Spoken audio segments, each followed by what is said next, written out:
नमस्कार, स्वागत आप सभी का। आज की सीरीज रहेगी पशु परिसर वाले विद्यार्थियों के लिए और बाघ भय के लिए महत्वपूर्ण प्रश्नों की सीरीज।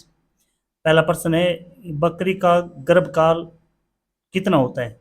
बकरी का गर्भकाल कितना होता है? तो 155 दिन का गर्भकाल बकरी का होता है। पशु गणना 2019 के अनुसार राज्य में ऊंटों की कुल संख्या है। तो ऊंटों की कुल संख्या है 2.12 लाख। 2.12 लाख। तीसरा प्रश्न है कि पुष्कर पशु मेला कब आयोजित किया जाता है? पुष्कर का पशु मेला ये कार्तिक शुक्ल पक्ष प्रथम से मार्गशीर्ष कृष्ण द्वितीया तक ये पशु मेला लगता है। अगला प्रश्न है कि राज्य के कुल दुग्ध उत्पादन में सर्वाधिक योगदान किस पशु का है? तो सबसे ज्यादा योगदान है वो भैंस का है और भैंस राजस्थान में सर्वाधिक जयपुर में पाई जाती है। मुर्गी पालन की डीप लिटर पद्धति में बिछावन की मोटाई कितनी होनी चाहिए? तो उसमें मोटाई होनी चाहिए 8 से 12 इंच तक। घोड़ी में ब्यात की प्रक्रिया क्या कहलाती है? घोड़ी में ब्यात की प्रक्रिया कहलाती है फोलिंग। स्वदेशी गोवंश में सबसे भारी नस्ल कौन सी है? स्वदेशी गोवंश में सबसे भारी नस्ल है कांकरेज की नस्ल। सुअर के नवजात को क्या कहा जाता है? सुअर के नवजात को किस नाम से, पिगलेट के नाम से जाना जाता है। अगला प्रश्न है, किस भैंस की नस्ल के पशु में कॉपर रंग की त्वचा होती है? तो बदावरी में। बदावरी में सबसे ज्यादा वसा भी बदावरी में पाई जाती है। अगला प्रश्न है, दुग्ध निष्कासन हार्मोन दुग्ध निष्कासन हार्मोन कौन सा है? दुग्ध निष्कासन हार्मोन है ऑक्सीटोसिन हार्मोन के कारण दुग्ध का स्त्राव होता है। गाय में मध्य चक्र की अवधि कितनी होती है? तो मध्य चक्र की गाय में अवधि होती है 21 दिन की। प्रसव के बाद गाय का प्रथम दूध क्या कहलाता है? तो इसमें कहलाता है वो, उसे खीस भी कह सकते हैं हम, उसे कोलेस्ट्रम भी कह सकते हैं। तो ए व ब दोनों। दूध निकालने की सबसे अच्छी विधि कौन सी है?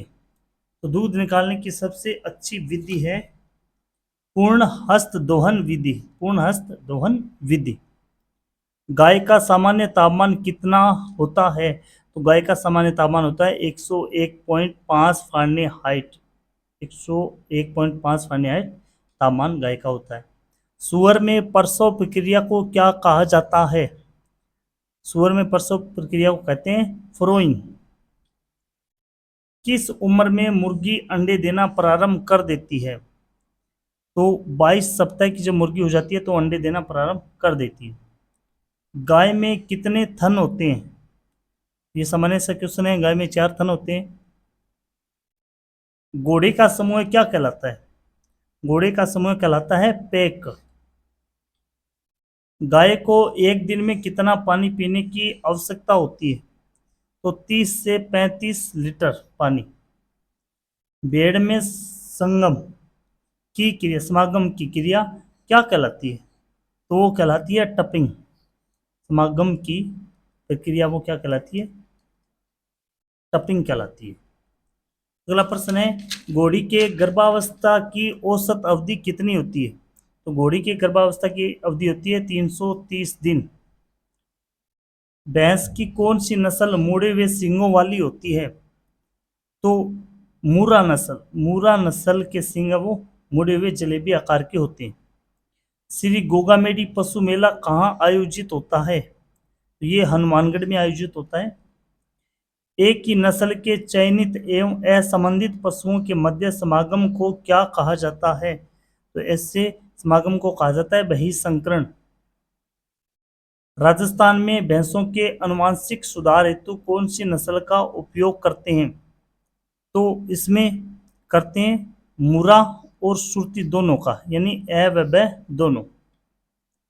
19वीं पशुगणना के अनुसार राजस्थान का गाय की संख्या में देश में कौन सा स्थान है?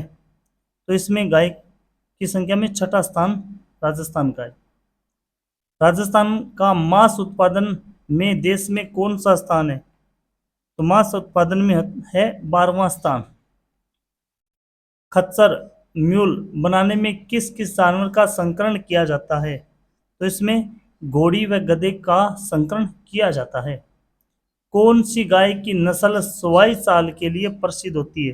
तो स्वाई चाल के लिए कांकरेज और दुल की चाल के लिए नागौरी। नर घोड़ा तथा मादा गधी के संकरण से प्राप्त संतान कहलाती है? तो ऐसी संतान कहलाती है हिनी। ऐसी स्थान को हिनी कहा जाता है। धन्यवाद। सीरीज से जुड़े रहिए, ज़्यादा से ज़्यादा शेयर करें, लाइक करें, सब्सक्राइब करें। धन्यवाद।